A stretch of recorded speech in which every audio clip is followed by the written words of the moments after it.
Good evening, Namaste, Jai Guru, and welcome, dear friends, to today's class on Jesus Christ, His life and His teachings. As always, let us begin the class with a prayer. Heavenly Father, Divine Mother, Friend, Beloved God, Jesus Christ, Babaji Krishna, Lahiri Mahashaya, Swami Shri Yukteswar Ji, Beloved Gurudev Paramhansa Yogananda Ji, Friend and Guide Swami Kriyananda Ji, Saints and sages of all religions, humbly we bow at thy feet. Beloved Lord, make my heart big enough to hold thee, that it throb with the Christ consciousness in everything. Then shall I enjoy thy birth in my mind, in my heart, in my soul, and in oneness with every pulsing atom. Om Shanti, Shanti, Shanti. Let us now invoke the presence of the Gurus by singing the hymn to Brahma, followed by a chant.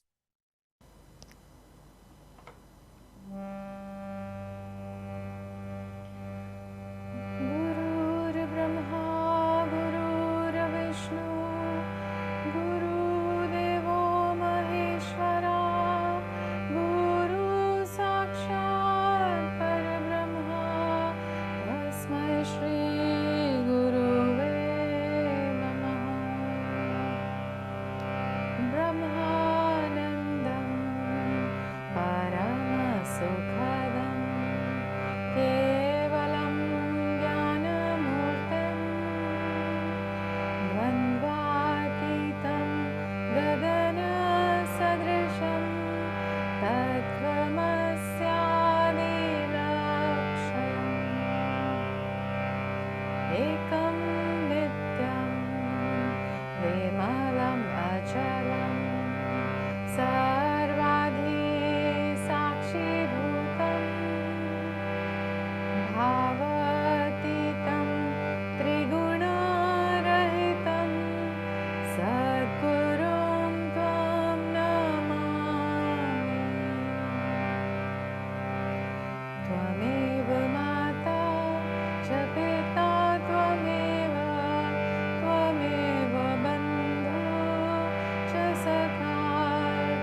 Let us spend a few moments in silence with an interiorized consciousness, with our gaze at the point between the eyebrows, the spine straight, and the heart offering itself to the infinite Lord, the little wave of the heart's feelings to be merged in the cosmic feeling, the cosmic heart, and the cosmic soul.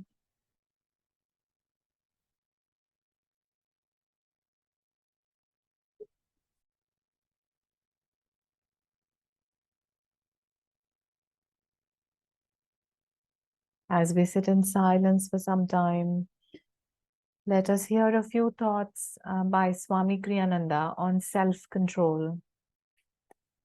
If a lake is made to feed into too many streams, it will soon become drained.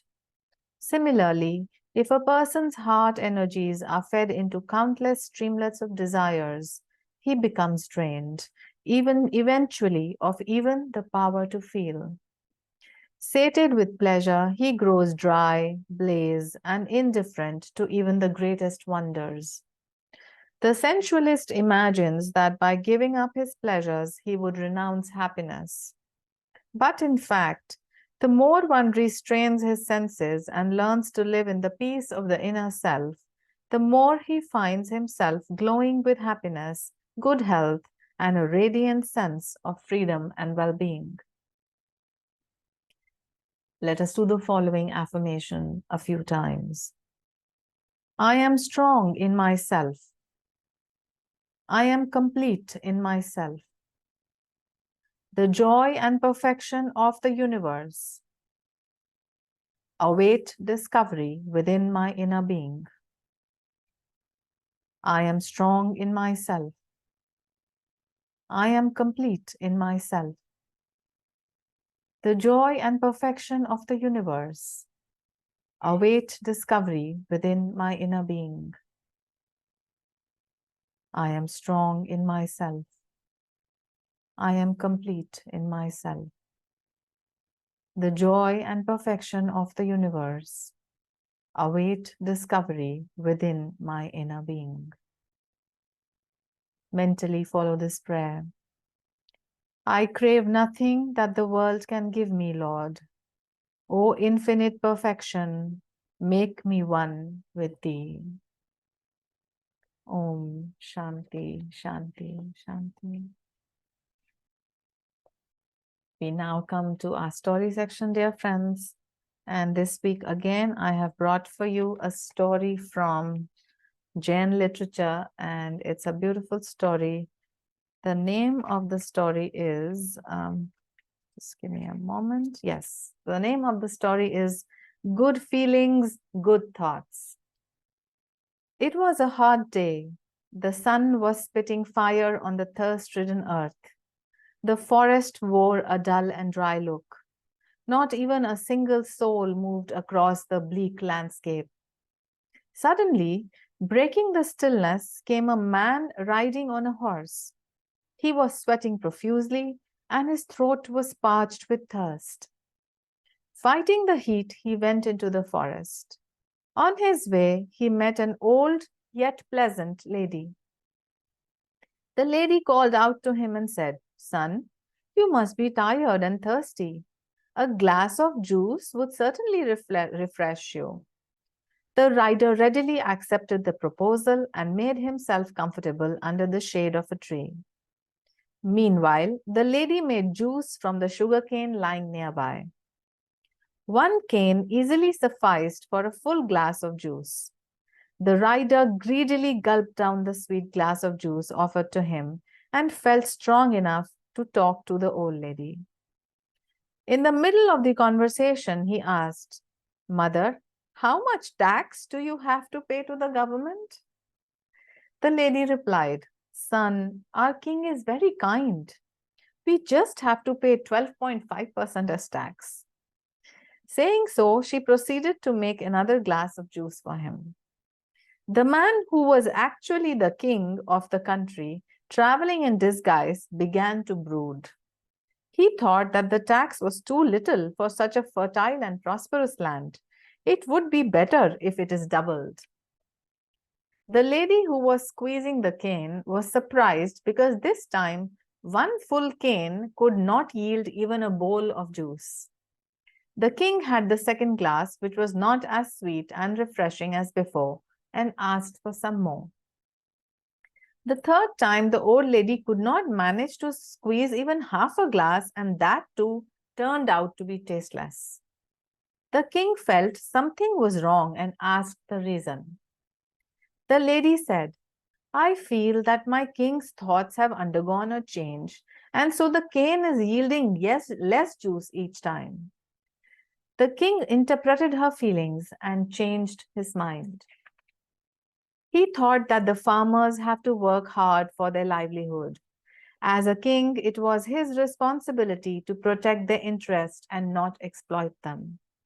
They should be exempted from all sorts of taxes. While the king was thinking so, the lady was busy preparing juice.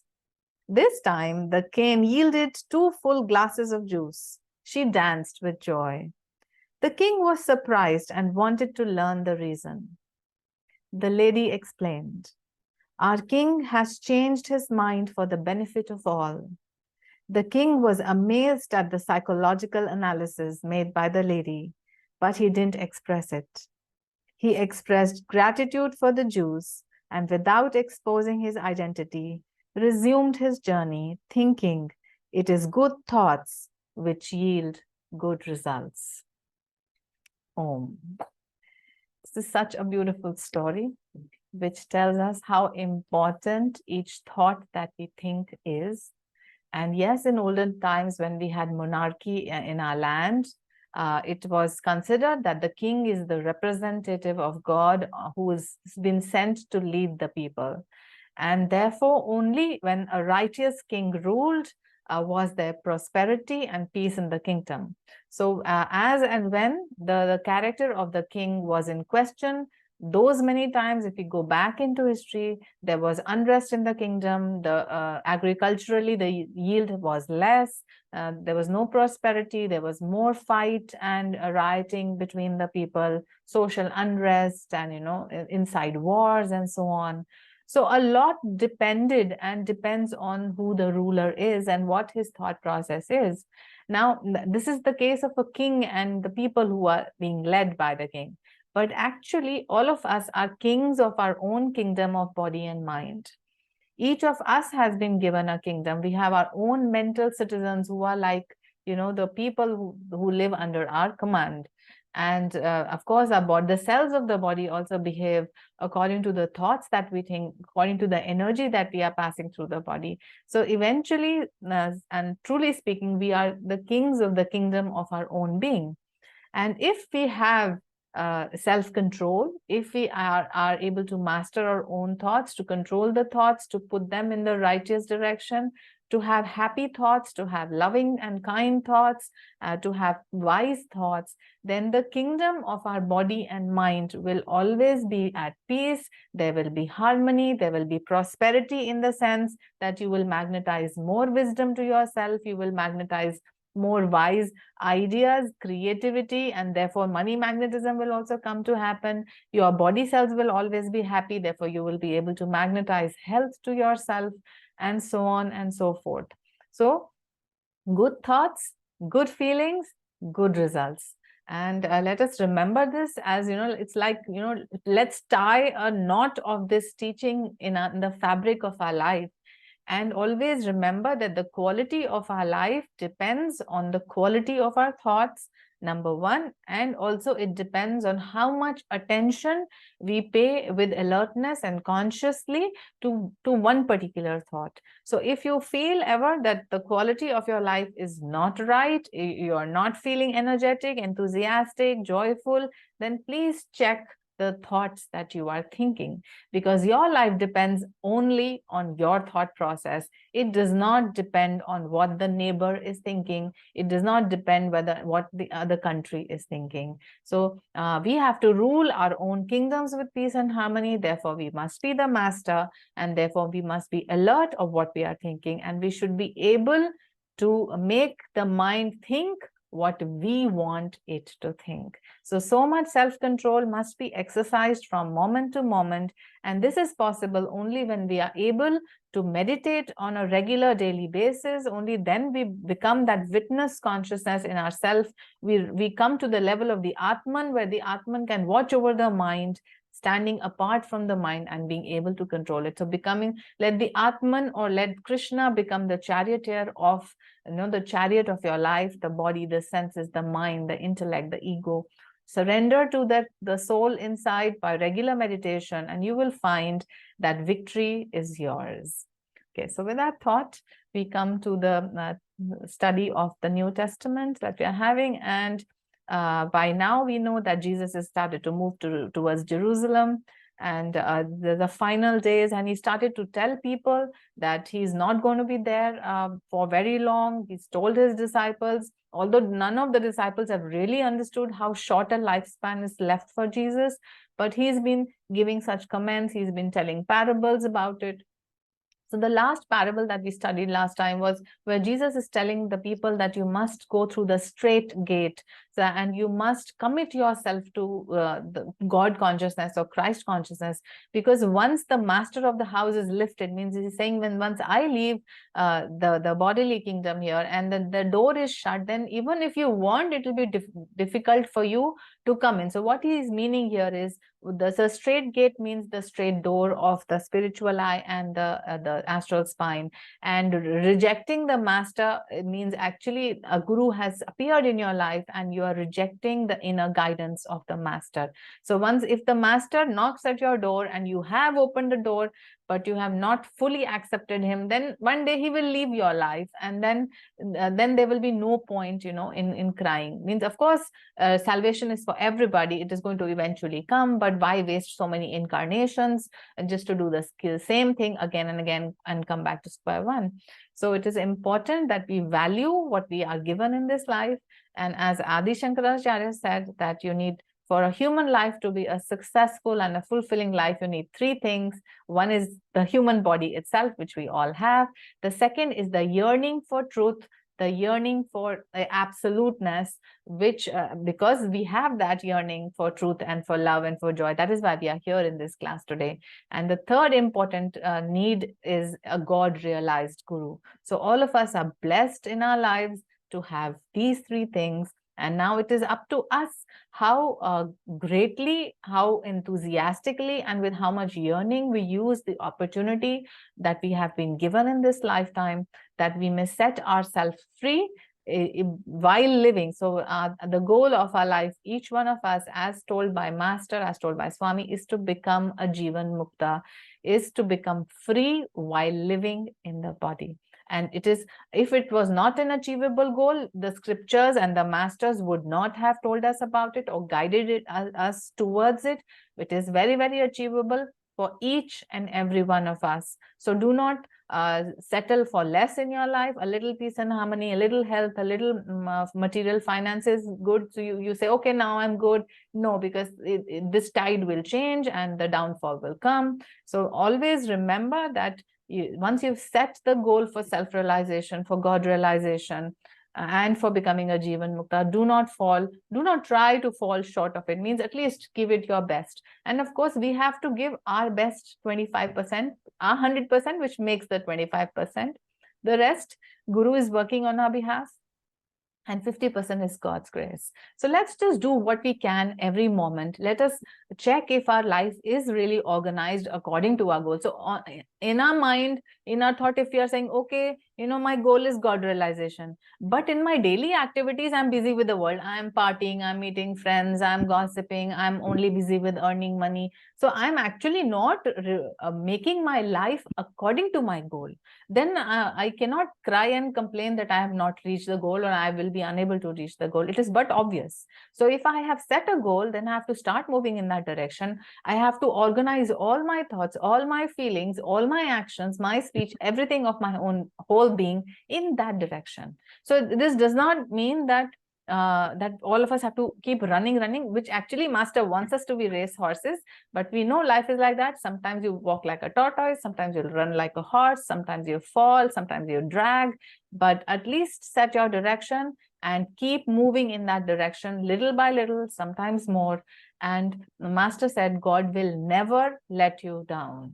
So believe that God is your best friend. He is present right here, right now. He is the one helping you. And with that, let's move forward. And that's what Jesus also told us in the last parable. Okay. Everyone, please make sure your mics are on mute, because it then interferes with the sound. Okay. So now the gospel continues. The same day there came certain of the Pharisees, saying unto him, Get thee out and depart hence, for Herod will kill thee. So Herod is the king of that time.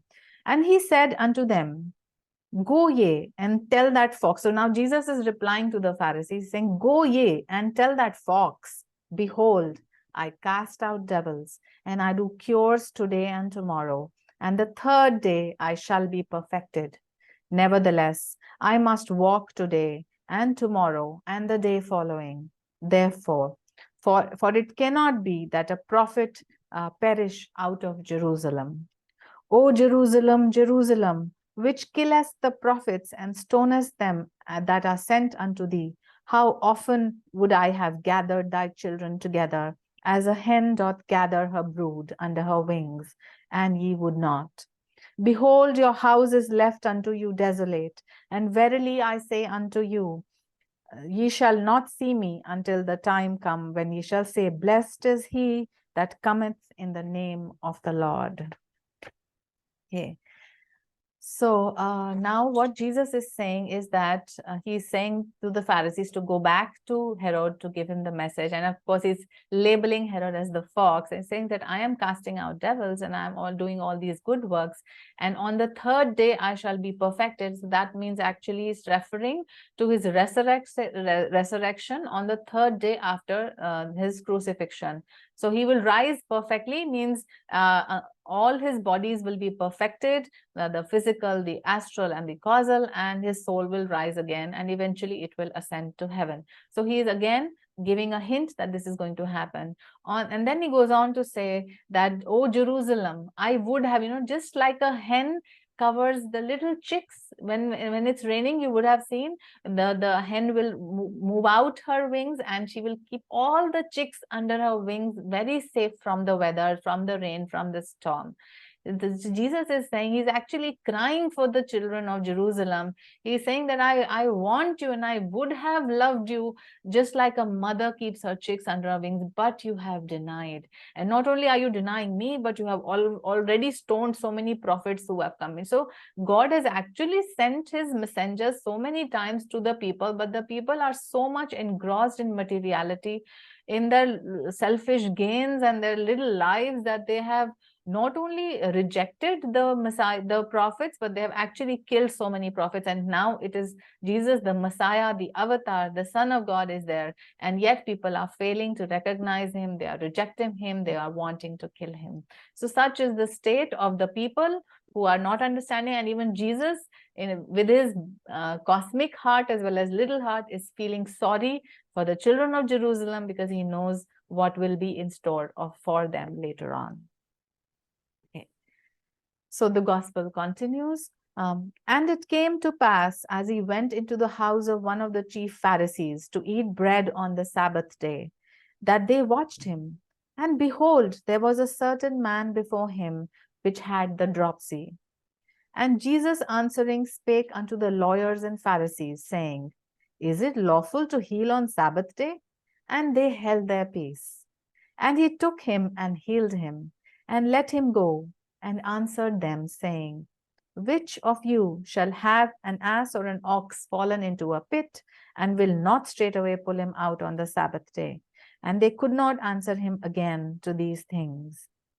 So this is a beautiful passage which Jesus is actually rebuking the Pharisees, and he's talking about performing superficial rituals and forgetting really the essence of the rituals. So since we know that on Sabbath day people are not supposed to work and do anything, so here he is actually having lunch at the house of a Pharisee. It is the day of the Sabbath, and a very sick man has come in front of him, and he's kind of mockingly asking the lawyers and the Pharisees, it's Sabbath today. do you think it's right to heal? So it's kind of a sarcastic remark on the side of Jesus. And then he goes on to say that, if one of your cattle flock were to fall in a pit on the day of Sabbath, would you not immediately want to rescue it?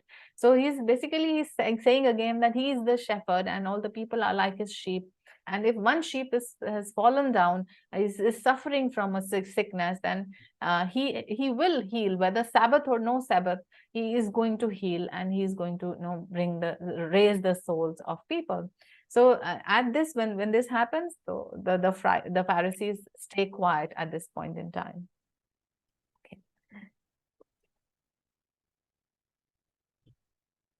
Then he goes on to say, okay. He goes on to say, and he put forth a parable to those which were bidden, when he marked how they chose out of the chief rooms, saying unto them, when thou art bidden of any man to a wedding, sit not down in the highest room, lest a more honorable man than thou be bidden of him. And he that bade thee and him come and say to you, give this man place, and thou begin with shame to take the lowest room, that when he that bade thee cometh, he may say unto thee, friend, go up higher. Then shalt thou have worship in the presence of them that sit at meat with thee. For whosoever exalteth himself shall be abased, and he that humbleth himself shall be exalted. So I will explain this paragraph. It's very interesting. But the last line is most interesting. Just like in the last line, we must remember, verse, we must remember the importance of how Jesus is having such a loving heart that he wants to protect the entire Jerusalem like a mother, because these are one of the important sayings that you will read from the Bible here and there. And similarly, the last line of this verse, whosoever exalteth himself shall be abased, and he that humbleth himself shall be exalted.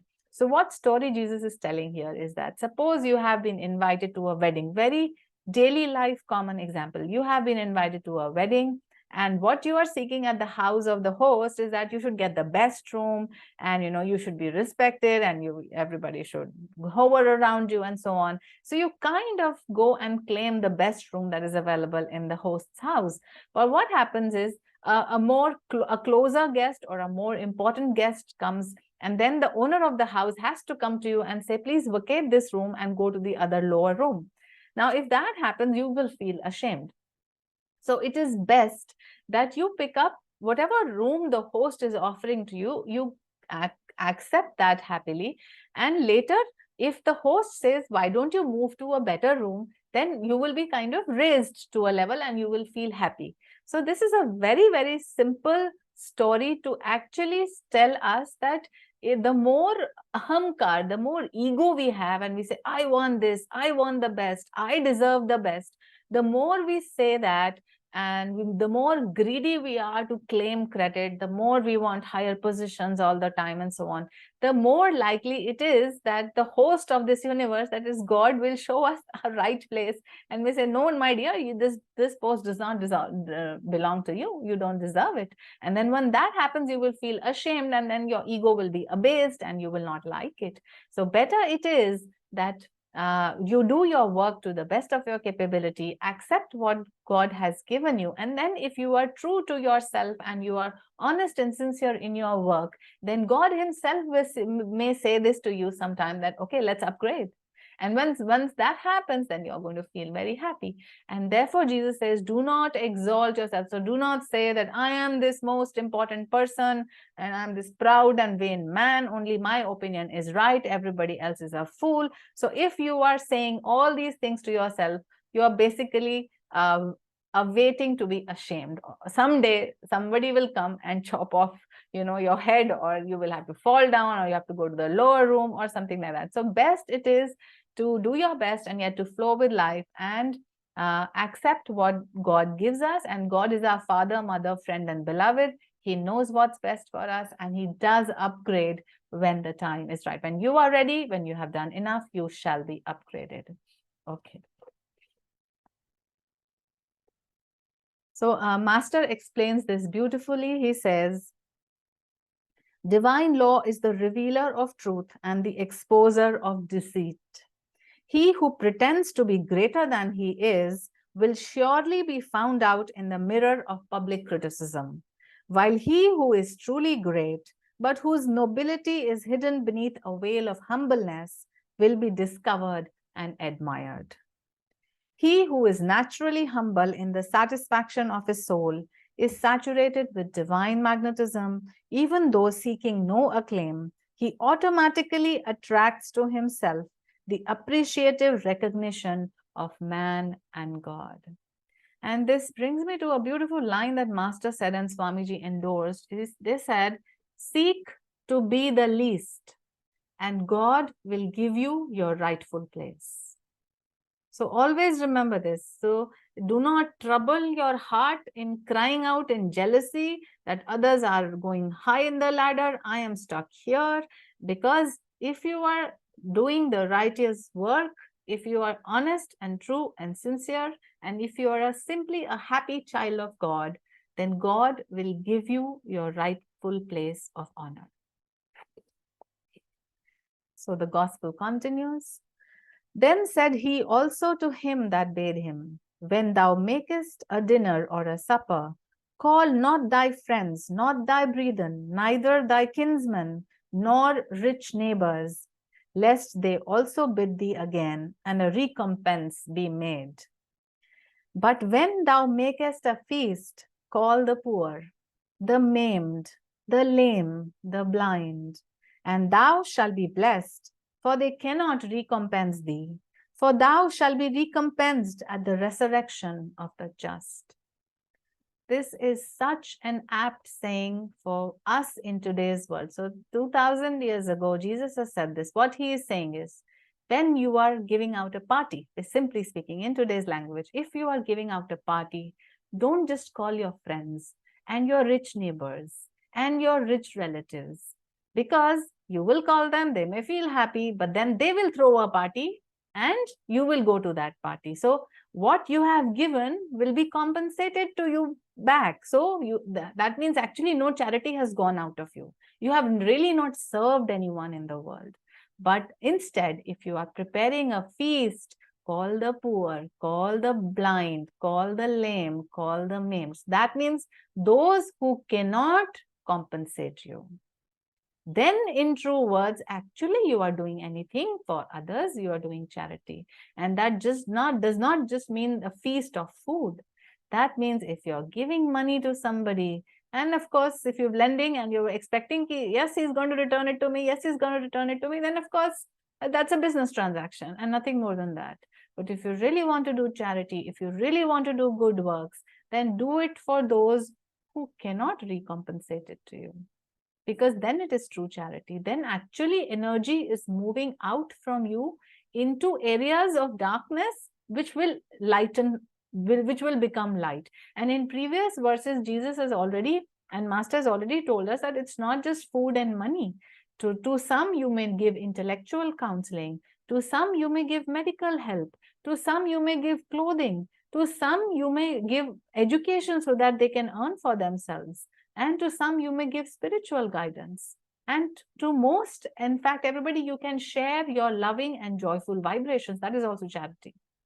Be consciously sharing your vibes with everybody. We have, all of us present here are disciples of a great master. It is without saying it goes that his energy is flowing through us. That is why we are breathing him. We are thinking he's there in our minds and hearts.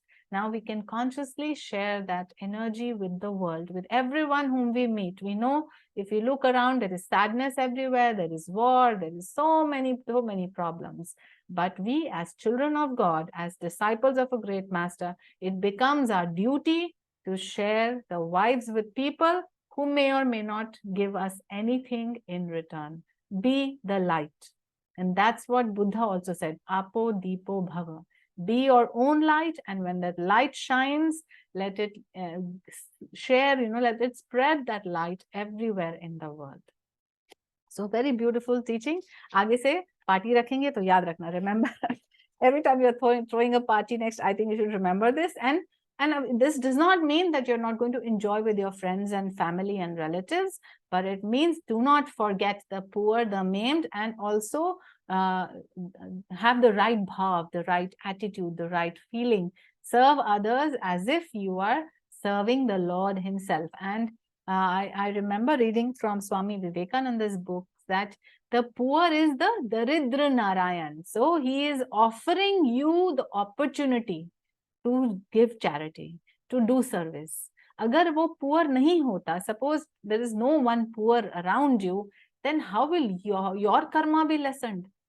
So the poor person in front of you is God himself, Daridra Narayan. He is Narayan himself.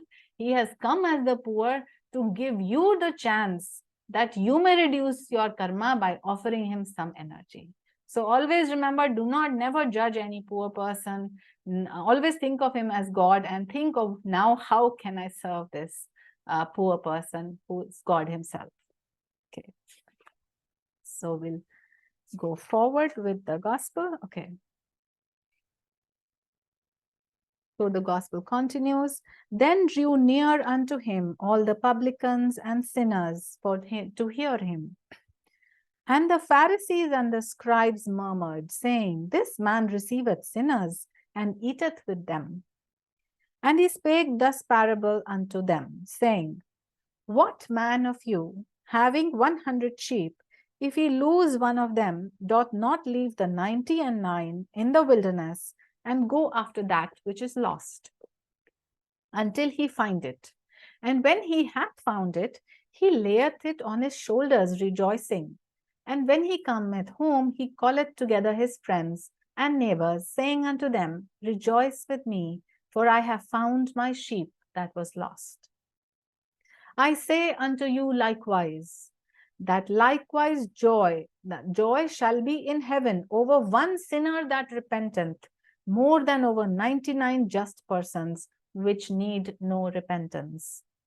Either that woman having 10 pieces of silver, if she loses one piece, doth not light a candle and sweep the home and seek diligently till she finds it? And when she hath found it, she calls her friends and neighbors and together saying, Rejoice with me, for I have found the piece which I had lost.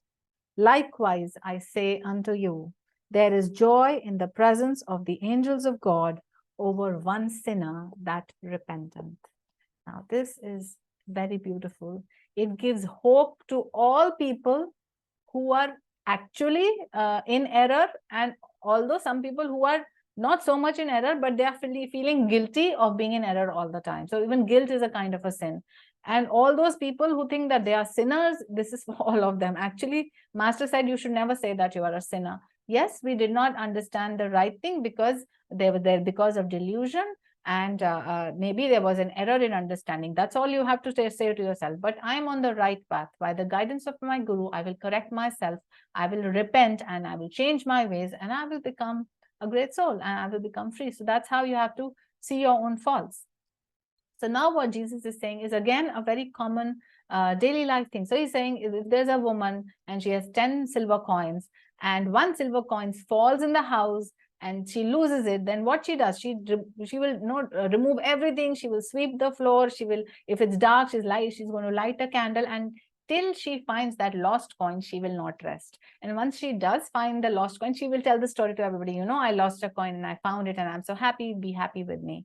And also he gives the example of a sheep. So suppose there is a shepherd who has 100 sheep and one of them goes astray. So that shepherd leaves the 99 sheep and actually goes to find the lost sheep. And this is how Christ, the avatars and God actually is responsible. They are responsible for, and they are in charge of every single sheep. And that sheep means us.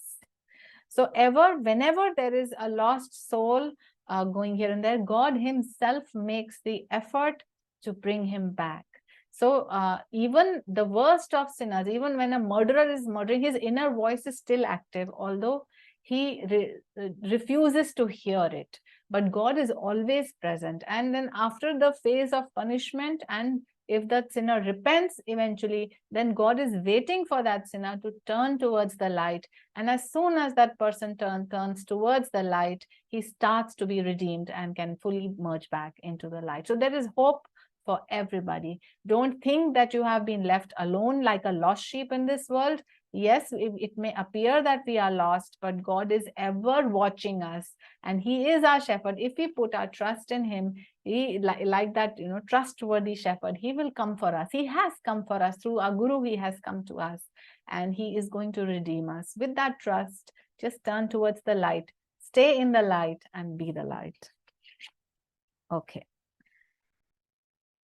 So Master, I will just read out a couple of lines from what Master has said about this verse. It says, once God appointed Guru is usually born around the same time as some of his unredeemed disciples from past incarnations. He rejoices when he finds them. When he finds one who has been long lost in the wilderness, he rejoices greatly. As a guru feels joy in recovering a lost disciple, so the Heavenly Father and liberated souls in heaven are filled with gladness when an error-stricken soul repents of past evil ways and tries to go back to the heavenly kingdom. Unconditionally, wholeheartedly, God loves his untold generations of children and becomes anxious when even one of them is temporarily lost. So just like we love our children unconditionally and we love them to pieces, and if the child is lost and is coming back, how much as a parent we would rejoice. So God is our parent. So if we are lost and if we come back, then God and his angels all rejoice for us. So the cause is not lost. Always remember, whatever you may do, however lost you may feel at times, but if you remember the scripture, so the scripture is important because it tells you the truth. It shows you the direction of how you should think, how you should behave. So even at the worst times of your life, if you remember that God is very much with you, he is watching over you, this situation has come into your life by his will. There is nothing outside the will of God. Everything that is happening is by the will of God and the Gurus. Accept that. Trust the process, and you will be able to see the light at the end of the tunnel. Just don't quit. Just keep walking in the direction of the light. Okay. So we move on with the gospel, and we now come to a very important aspect of the final days, or let's say the final 2-3 weeks of Jesus's life. Okay, so now what is happening is, so the gospel is now saying, we are on the Gospel of John, chapter 11. Now a certain man was sick, named Lazarus, of Bethany, the town of Mary and her sister Martha. Therefore his sister sent unto him, saying, Lord, behold, he whom thou lovest is sick. So just a background story that I would like to share, I've read it in some other versions of the Bible, is that two things. Mary is the one who anoints ointment on the body of Jesus, number one. Secondly, it is said that whenever Jesus visited the area of Bethany, then the brother Lazarus and the sisters Mary and Martha always hosted the congregation. So Jesus was never alone. He had his disciples. And of course, they had to stay somewhere and they had to be given food and all, so like a lodge. So Mary, Martha, and Lazarus would always offer Jesus and his group of disciples with a place of, for lodging and for eating. So Lazarus was very close to Jesus, and both also Mary and Martha were close to Jesus. When Jesus heard that, he said, this sickness is not unto death, but for the glory of God, that the Son of God might be glorified thereby. So somebody brings to Jesus the news that Lazarus is dying. And so Jesus replies that this sickness is not going to be his death, and it is actually to glorify God. Okay. Now Jesus loved Martha and her sister. So the gospel is continuing. And Lazarus. When he had heard, therefore, that he was sick, he abode 2 days still in the same place where he was. Then after that, saith he to the disciples, let us go to Judea again. So now Jesus has received the news, but although he loves Mary, Martha, and Lazarus, yet he does not move from his place for 2 more days. And it is only after 2 days have passed that Jesus says to his disciples, let's go back to Judea, means the place Bethany where Lazarus is. His disciples say unto him, Master, the Jews of late sought to stone thee, and goest thou there again? So disciples are saying, we have already been, so many times we have been told that you're going to be stoned, that Jews are going to kill you, and you really want to go in that direction? Jesus answers, are there not 12 hours in the day? If any man walk in the day, he stumbleth not, because he seeth the light of the world. But if a man walk in the night, he stumbleth, because there is no light in him. So simply, Jesus right now is saying that a man who walks in the light does not stumble because of the light, but the man who walks in darkness keeps stumbling because he cannot see. So what does this mean? Let me just elaborate on Master's explanation of this. As the daylight enables one to walk a difficult path without stumbling, so he who sees by inner perception the great light that governs the cosmos walks in wisdom and avoids errors in choosing his course of action. So what Jesus is pointing out here is that you must seek the light within. The light of God is always shining upon us, within us. It is us who by default tend to be so much outward in our daily life that we fail to see the inner light shining. And anyone who is able to attune himself to the inner light or the voice of the inner conscience or the sound of Om is able to walk in wisdom and shall not stumble on his path. This is really so beautiful. Okay. So then the gospel then continues. These things said he, and after that he saith unto them, our friend Lazarus sleepeth, but I go that I may awake him out of sleep. Then said his disciples, Lord, if he sleep, he shall do well. Howbeit Jesus spake of his death, but they thought that he had spoken of taking of rest and sleep. So again, Jesus is saying that Lazarus is sleeping and I will awaken him. So he's actually saying that he's dead already and he's going to awaken him. But the disciples think that Jesus is talking of a simple sleep, that he's sleeping and Jesus will go and wake him up and say, oh, come on, Lazarus, we are friends, let's have dinner together, something like that. Okay.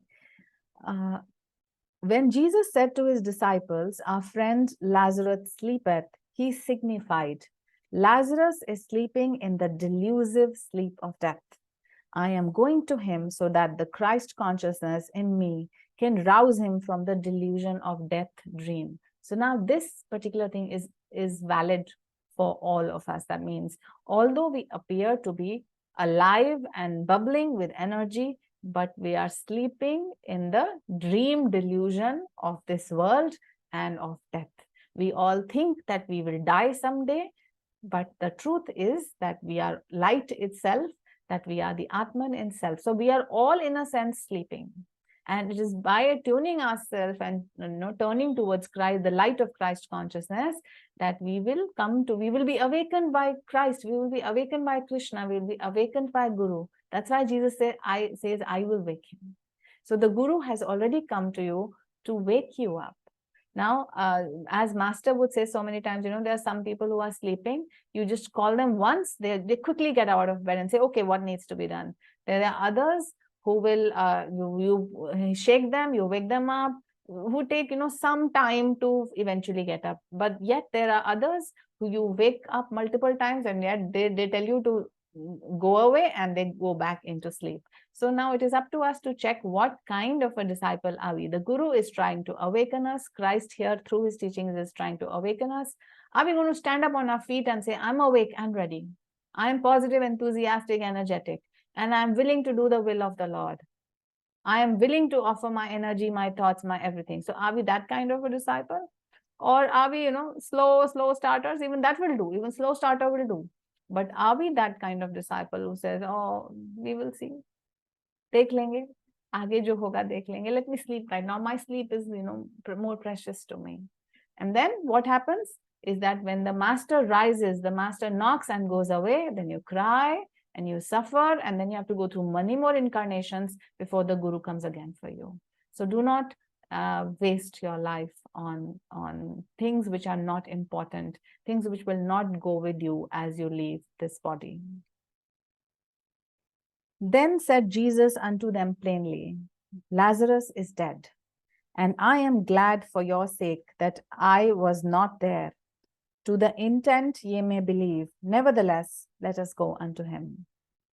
Then said Thomas that unto his fellow disciples that we should go, for we may die with him. So now Jesus is clarifying. First he said Lazarus is asleep. Now he's saying Lazarus is dead. So this is clearly what he's saying to the disciple. Now the disciples are talking amongst themselves.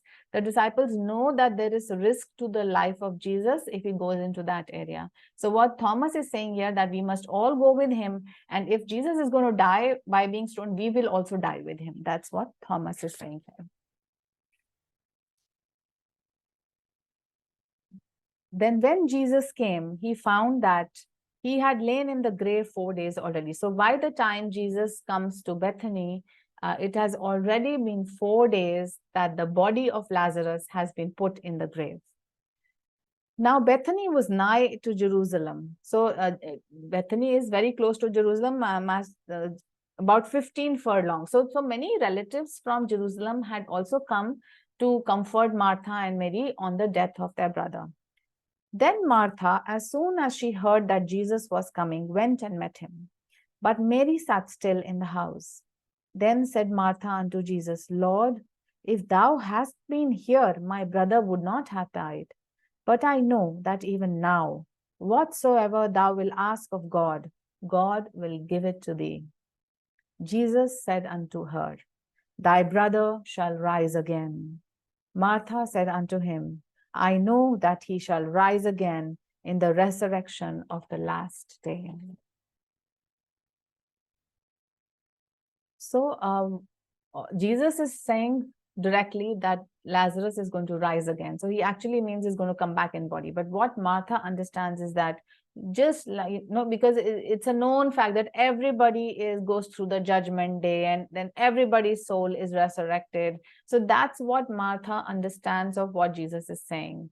So Master explains what it means, what is the last day of resurrection, what does it actually mean. So Master says resurrection at the last day is not a fixed day in time when all souls will reappear in their dead bodies at the sound of Gabriel's trumpet. It is that particular time when any soul after death is judged by the cosmic law of karma and accordingly resurrected to live in one of the astral regions or on earth in a new incarnation. Resurrection can also mean revival of life in a dead body, as in this case of Lazarus. In addition, resurrection indicates the elevation of consciousness from lower to higher states, especially from body consciousness to super consciousness, Christ consciousness, and cosmic consciousness. So let us understand what it means for us. So on the one hand, simply resurrection means that a dead person has been made alive again. That is one aspect. The other aspect is Master is saying that once the person leaves the body, then his karma is evaluated, and then according to the frequency he is sent to for another life, either back on earth or into some astral plane which matches his karma and his frequency. So he's resurrected in another body on earth or wherever his karma takes him. And the third is, which is important for us, is resurrection is rising of our consciousness. So for example, if I am a person who tends to hate other people, not like other people, but by my spiritual practices, if one day I'm able to love those very same people, then I am resurrected because I have risen from the lower consciousness of hatred to the higher consciousness of love and service and kindness, which is an aspect of God. So actually, every time we shun a lower tendency, a vice, and we step into the light of virtue, we are resurrecting ourselves. And that resurrection for us can happen on a daily basis, on a moment-to-moment basis, on a breath-to-breath basis. That means every time I take the next breath in, I can affirm that I am that, I am spirit, I am love, I am light, I am strong, I am courageous, I am loving, I am the friend of all, I am wise. So all the things that the soul is and which is the truth, with every breath, you can resurrect your level of consciousness. You can increase your energy, and by, as Lahiri Maharaj said, banat banat banjai, a day will soon come when our consciousness has risen from the human level to the divine level, that is super conscious, and from there into the universal Christ consciousness and cosmic consciousness. So resurrection is again dependent on our attitude. Master is willing to give it to us, to resurrect our souls all the time.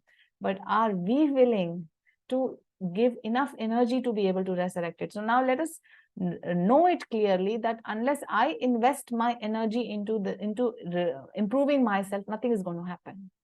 Mostly people are comfortable in their comfort zones. They think, okay, life is good. Why should I put in more energy? But you should always remember, unless you put out more energy, your level of consciousness will not rise. Therefore, break your comfort zones. Serve more than you are serving. Tithe more than you are tithing. Love more than you are loving. Be more kind than you have been. And be less judgmental than you have been. So keep stepping towards the light, one step at a time. And that will be your resurrection. You are salvaging yourself. You are working for your own salvation. If you don't work for your salvation, then who else will? No one else will. So you have to put in the effort. You have to put out the energy so that the Guru can actually come for your salvation. But everything begins from you, yourself, from us. Now, again, the gospel continues. Jesus said unto her, I am the resurrection and the life. He that believeth in me, though he were dead, yet shall he live. And whosoever liveth and believeth in me shall never die. Believe thou this. So what Jesus is saying to Martha, he is actually saying to us. He is saying, I am the way, that I can resurrect you. Then if you tune your consciousness with my consciousness, then you shall never die. So what he is saying is that if you go within and meditate on the Christ consciousness and feel your oneness with the universal consciousness, then you will know that you cannot die. That you are the immortal soul which cannot be died. Just as the Bhagavad Gita says, the soul cannot be burned, it cannot be drowned, it cannot be cut, it cannot be hurt, it does not be born, and it never dies. And the same thing Jesus is saying, you tune yourself into me, you will know who you are. You are that immortal soul, and there will be no death for you. The death is only for the body. Let us always remind ourselves of that. No, but none of us is going to die. We are immortal souls. We will shed these bodies through which we are living right now, but all of us are immortal, pure souls. We are pure light. We are children of God. And start to see your life from that standpoint from today. Martha said unto him, Yea, Lord, I believe that thou art the Christ, the Son of God, which should come unto the world. Any advanced soul, Master says, who learns to feel permanently the eternal life, as is incarnate in me, means he's speaking from the point of view of Jesus, and who believes in, communes with the Christ consciousness that is me, and in himself, shall transcend mortal death. He shall never again be forced to reincarnate and experience the consequent ignoble change of death that befalls the physical body. Dost thou believe all this, I say? He that believeth in me refers not to those who merely believe in the physical existence and works of Jesus, but to those advanced devotees who have begun to realize the expansion of their consciousness to the Christ consciousness in everything. With that thought, my dear friends, we shall end today's class, and let us share the beauty, the power, the blessings of these great teachings, these eternal, immortal teachings with all souls everywhere. And let us especially hold the land of Jesus, the Jerusalem that Jesus loved, in more and more light. Let the confusion be resolved, let the darkness be resolved, and let there be more light in the whole world. So let us all pray together. Divine Mother, beloved Jesus Christ, thou art omnipresent, thou art in all thy children. Manifest thy healing presence in all bodies, all minds, all hearts, and all souls.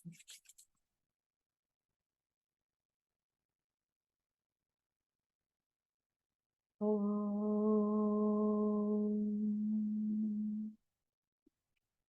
Om.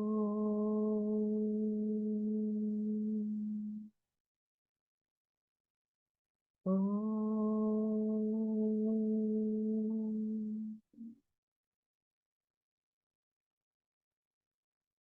Divine Mother, beloved Christ, may thy love shine forever on the sanctuary of our devotion, and may we be able to awaken thy love in all hearts.